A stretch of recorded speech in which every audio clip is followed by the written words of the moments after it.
ষষ্ঠ শ্রেণীর শিক্ষার্থীরা, আমরা আজকে তোমাদের ৭ অধ্যায়ের অর্থাৎ ব্যবহারিক জ্যামিতি যেটা ছিল সম্পাদ্য, তার চতুর্থ পাঠের ক্লাসটা করছি। আজকে আমরা সম্পাদ্য ৪ করব। এখানে বলা আছে একটি সরলরেখার নির্দিষ্ট কোনো বিন্দুতে একটি লম্ব আঁকতে হবে। এর পরবর্তীতে সম্পাদ্য ৫-এ গিয়ে আমরা দেখব যে একটা সরলরেখার বাইরের অর্থাৎ বহিস্থ কোনো বিন্দু থেকে লম্ব আঁকতে হবে।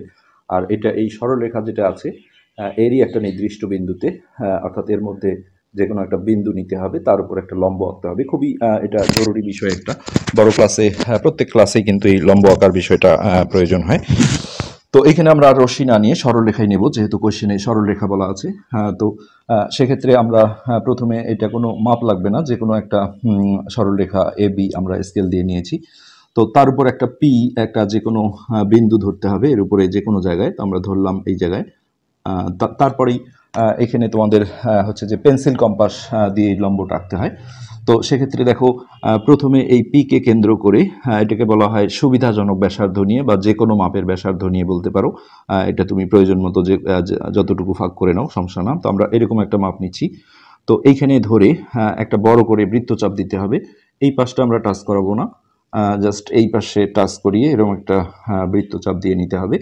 তো আমরা বর্ণনা যদিও লিখে রেখেছি, তারপরে অঙ্কনের সময় বললে একটু সুবিধা হয়। যে প্রথমে আমরা বলবো এ বি এর উপর পি একটি বিন্দু নেই, তারপরে পিকে কেন্দ্র করে সুবিধাজনক ব্যাসার্ধ নিয়ে একটি বৃত্তচাপ আঁকি, যা এ বিকে আমরা এই জায়গায় একটা আমাদের নাম দিতে হবে।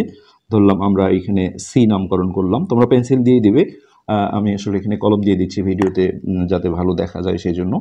তো পিকে কেন্দ্র করে সুবিধাজনক ব্যাসার্ধ নিয়ে একটি বৃত্তচাপ আঁকি, যা এ বিকে সি বিন্দুতে ছেদ করে।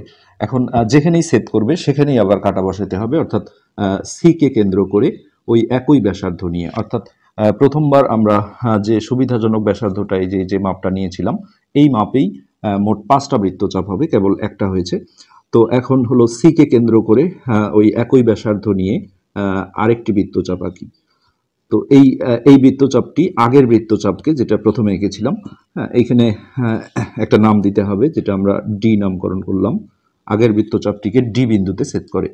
এবার আবারও ডি কে কেন্দ্র করে ওই একই ব্যাসার্ধ নিয়ে এই পাশে আরেকটা বৃত্তচাপ আঁকি, যা এখানে তুমি যদি বলো আগের বৃত্তচাপটিকে তাহলে ভুল হবে, কেননা এই বৃত্তচাপের আগের বৃত্তচাপ কিন্তু এইটা ছিল, একে ছেদ করেনি। এখানে বলতে হবে প্রথমে অঙ্কিত বৃত্তচাপটিকে, কেননা এটা আমরা প্রথমে এঁকেছিলাম।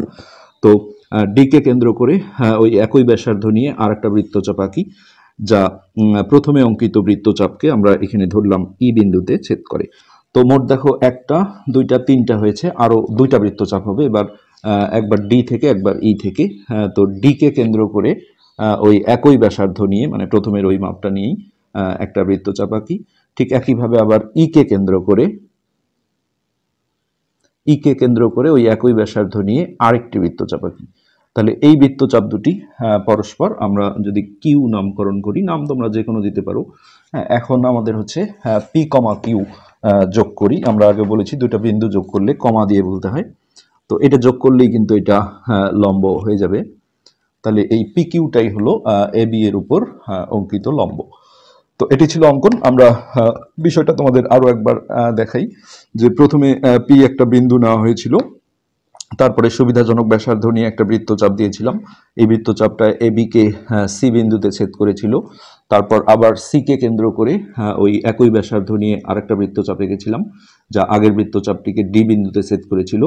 এবার ডি কে কেন্দ্র করে ওই একই ব্যাসার্ধ নিয়ে আরেকটা বৃত্তচাপ দিয়েছিলাম, যা প্রথমে অঙ্কিত বৃত্তচাপকে ই বিন্দুতে ছেদ করেছিল। তো এবার ডি কে কেন্দ্র করে একই ব্যাসার্ধ নিয়ে একটি বৃত্তচাপ আঁকি, আবার ই কে কেন্দ্র করে ওই একই ব্যাসার্ধ নিয়ে আরেকটি বৃত্তচাপ আঁকি। এই দুই বৃত্তচাপ পরস্পর কিউ বিন্দুতে ছেদ করে, তাহলে পি কমা কিউ যোগ করি, তাহলে পি কিউই হলো এ বি এর উপর অঙ্কিত লম্ব। এবার আমরা বর্ণনাটা দেখাচ্ছি। প্রথমেই এটা লিখতে হবে, মনে করি এ বি একটি সরলরেখা আর পি এর উপর একটি বিন্দু। এই পি বিন্দুতে একটি লম্ব আঁকতে হবে। এটা ছিল আমাদের গোল বা লক্ষ্য বা উদ্দেশ্য। তারপরেই আমরা অঙ্কন পয়েন্টে চলে যাব। প্রথমে আমরা যেটা বলবো যে পি কে কেন্দ্র করে সুবিধা মতো ব্যাসার্ধ নিয়ে, অথবা এখানে অনেকে যে কোনো মাপের ব্যাসার্ধ বলে, এটা লিখলেও হবে। পি কে কেন্দ্র করে সুবিধা মতো ব্যাসার্ধ নিয়ে একটি বৃত্তচাপ আঁকি, যা এ বি কে সি বিন্দুতে, এই জায়গাটায় দেখো সি বিন্দুতে ছেদ করেছিল। তারপরে আমরা আগে বলেছি যে যেখানেই ছেদ করবে সেখানেই কেন্দ্র করে আবারও বলতে হবে। তো সি বিন্দুতে যেহেতু সেট করেছিল, এখন আমরা আবার এখান থেকে শুরু করব যে সি কে কেন্দ্র করে ওই একই ব্যাসার্ধ নিয়ে একটি বৃত্তচাপ আঁকি, যা আগের বৃত্তচাপটিকে ডি বিন্দুতে সেট করে। এটা হলো আমাদের এই যে সি কে কেন্দ্র করে আমরা এই বৃত্তচাপটা দিয়েছিলাম, যেটা আগের বৃত্তচাপটাকে ডি বিন্দুতে সেট করেছিল। তো এই যেখানেই সেট করবে সেখানেই আবার তাকেই কেন্দ্র করে বলতে হবে। সো এই স্টেপে এসে আমরা বলবো ডি কে কেন্দ্র করে একই ব্যাসার্ধ নিয়ে একটি বৃত্তচাপ আঁকি, যা প্রথমে অঙ্কিত বৃত্তচাপটিকে ই বিন্দুতে সেট করে। তো এখানেই অনেকে ভুল করে ফেলে যে এই বৃত্তচাপটা যখন দেওয়া হয়, খেয়াল করে দেখো ডি থেকে, হ্যাঁ, তো ডি থেকে আমরা যখন এই বৃত্তচাপটা দিলাম, যেটা এই যে এই বৃত্তচাপটাকে এই বিন্দুতে সেট করলো, কিন্তু এখন যে বৃত্তচাপটা দিলাম এর আগের বৃত্তচাপ কিন্তু এইটা। এখন এখানে যদি আমরা বলি যে যা আগের বৃত্তচাপটিকে ই বিন্দুতে সেট করে, তাহলে এটা কিন্তু ভুল হয়ে যাবে। যার কারণে এই জায়গাটা একটু অ্যালার্ট থাকতে হবে যে যখন আমরা বলবো যে ডি কে কেন্দ্র করে ওই একই ব্যাসার্ধ নিয়ে, আমরা দেখাচ্ছি লেখাটা, ডি কে কেন্দ্র করে একই ব্যাসার্ধ নিয়ে একটি বৃত্তচাপ আঁকি, এই জায়গাটায় বলতে হবে যা প্রথমে অঙ্কিত বৃত্তচাপটিকে ই বিন্দুতে ছেদ করে। তো এই পর্যন্ত আসার পরেই এইখান থেকে ডি থেকে একটা বৃত্তচাপ হবে উপরে, আর ই থেকে আর একটা বৃত্তচাপ হবে। তো সেই ফিনিশিংটা এখানে আমরা দিচ্ছি যে ডি ও ই কে কেন্দ্র করে ওই একই ব্যাসার্ধ নিয়ে, তার মানে প্রথমে যে আমরা ব্যাসার্ধটা নিয়েছিলাম সুবিধা মতো ওই একই মাপেই সবগুলো বৃত্তচাপ কিন্তু হচ্ছে, একই ব্যাসার্ধ নিয়ে আরও দুটি বৃত্তচাপ আঁকি, যারা পরস্পর কিউ বিন্দুতে ছেদ করে। এই বৃত্তচাপ দুটো উপরে যে কিউ বিন্দুতে ছেদ করেছিল, সেই প্রসঙ্গটা এখানে বলা হচ্ছে। তারপরে আমরা পি কমা কিউ, এখানে তুমি কিউ কমা পি লিখলেও কোনো সমস্যা নেই, বিন্দু যোগ করার ক্ষেত্রে এরকম কমা দিয়ে লিখতে হয়, এটা মাথায় রাখতে হবে। তাহলে কিউ কমা পি অথবা পি কমা কিউ যেটাই লেখো, যোগ করি। আর যোগ করার সাথে সাথে এইখানে কিন্তু আবার কমা দিলে ভুল হয়ে যাবে, এখন আর কমা হবে না। তাহলে এখন আমরা বলবো যে তাহলে পি কিউ হলো এ বি এর উপর অঙ্কিত লম্ব। তো এটা বারবার তোমাদের প্র্যাকটিস করতে হবে। আমরা চিত্রটা আরো একবার তোমাদের আসলে দেখাচ্ছি। এখানে বইয়ে আসলে 3টা পদ্ধতি দেওয়া আছে, কিন্তু এটাই সবচেয়ে বেস্ট পদ্ধতি, এটাই সবচেয়ে বহুল ব্যবহৃত হয়, একটা পড়লেই হবে।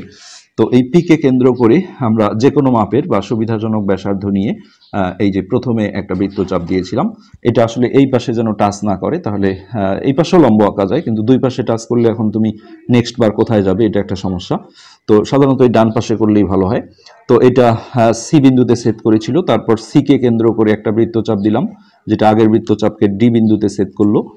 নেক্সট আবার ডি কে কেন্দ্র করে ওই একই ব্যাসার্ধ নিয়ে আরেকটা বৃত্তচাপ দিলাম। এই জায়গাটা সাবধানে বলতে হয়, যা প্রথমে অঙ্কিত বৃত্তচাপটিকে ই বিন্দুতে সেট করলো। আর এটা আসার পরেই ডি থেকে ওই একই ব্যাসার্ধ নিয়ে একটা বৃত্তচাপ দিলাম, আর ই থেকে ওই একই ব্যাসার্ধ নিয়ে আমরা আরেকটা বৃত্তচাপ দিলাম। নেক্সট এই দুই বৃত্তচাপ যে কিউ বিন্দুতে সেট করলো, সেই কিউ আর পি যোগ করে দিলে এটা লম্ব হয়ে যাবে। এটাই ছিল আমাদের আজকে চতুর্থ পার্টের ক্লাস। আজকে পর্যন্তই, ধন্যবাদ।